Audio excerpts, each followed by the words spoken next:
Bismillahirrahmanirrahim. Assalamualaikum warahmatullahi wabarakatuh. Jumpa lagi dengan BK Sahabat Seru. Bagaimana kabarnya teman-teman semua? Mudah-mudahan selalu dalam kondisi yang sehat, selalu semangat untuk belajar, dan selalu dalam lindungan Allah SWT. Pada pertemuan kali ini kita akan membahas materi bimbingan konseling kelas 10 semester 2. Pada materi ke-25 ini kita akan belajar materi tentang bagaimana cara hidup hemat pada generasi muda.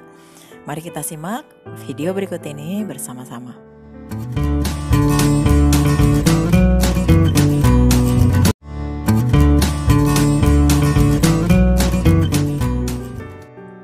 Kita akan coba memahami apa hidup hemat itu.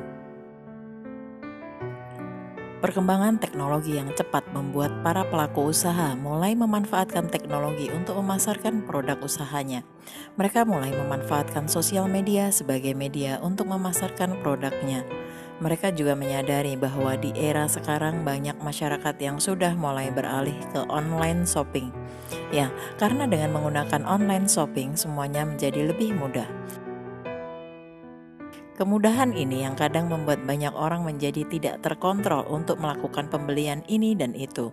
Karena itu dibutuhkan pengendalian diri untuk menahan pembelian ini itu. Sangat penting untuk dapat mengontrol keuangan dengan lebih baik agar tidak jadi pemborosan. Untuk dapat mengontrol keuangan dengan lebih baik, kita harus belajar menerapkan hidup hemat. Lalu, bagaimana caranya hidup hemat yang sebenarnya? Berikut ini ada beberapa cara hidup hemat pada generasi muda yang bisa dicoba untuk diterapkan dalam kehidupan kita sehari-hari. Yang pertama, prioritas. Ini termasuk kebutuhan atau keinginan. Tentunya kita harus mengutamakan kebutuhan dibandingkan keinginan. Hal ini merupakan salah satu cara ampuh dalam menekan pengeluaran kita. Caranya, kita bisa menjadwalkan berbelanja dengan daftar yang pasti digunakan setiap bulannya. Di samping itu, jangan memasukkan barang atau hal-hal yang bersifat keinginan ke dalam daftar prioritas. Selanjutnya yang kedua, sesuaikan antara kebutuhan dan pengeluaran. Usahakan kita untuk tidak berhutang demi memenuhi kebutuhan yang setiap waktunya mempengaruhi kelangsungan hidup kita. Karena dilihat dari sisi psikologis, kebiasaan berhutang juga tidak baik karena menimbulkan perasaan tidak senang, selalu cemas dan gelisah. Selanjutnya yang ketiga, menjaga kesehatan. Salah satu cara hidup hemat lainnya adalah dengan senantiasa menjaga kesehatan. Lalu apa hubungannya kesehatan dengan pola hidup hemat? Pola hidup sehat akan meminimalisir kita terkena penyakit yang membutuhkan bantuan dokter untuk menanganinya.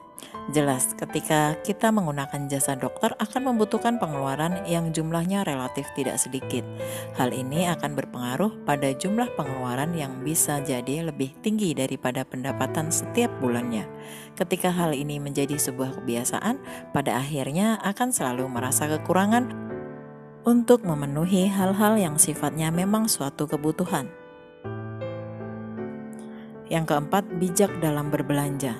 Perlu kita sadari, bila kita lebih menyukai belanja di supermarket yang terkenal, bersih, dan sejuk, mereka juga menggunakan jasa pemasaran yang selalu bisa mengundang kita untuk masuk dan berbelanja di toko mereka dengan teknik-teknik tertentu.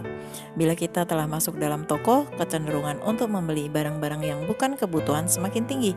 Hal yang perlu kita sadari di sisi lain ialah dengan menjual jasa, mereka mematok harga yang lebih tinggi untuk sebuah barang yang sebenarnya bisa didapatkan dengan lebih murah di tempat lain, misalnya di pasar. Kemudian cara yang terakhir adalah dengan tidak meremehkan uang receh. Besar nominal yang dimiliki memang terkesan kecil, tetapi kita tidak pernah tahu bahwa kumpulan uang receh ini bisa menjadi besar nominalnya dan mungkin menyelamatkan di saat-saat terdesak. Hindari kebiasaan untuk langsung mengamalkan uang receh tiap kali menerimanya sebagai kembalian. Lebih baik kumpulkan dalam satu tempat tertentu seperti sebuah toples, dan ketika dirasa telah cukup banyak, tukarkan uang receh itu dengan uang kertas yang nominalnya sama.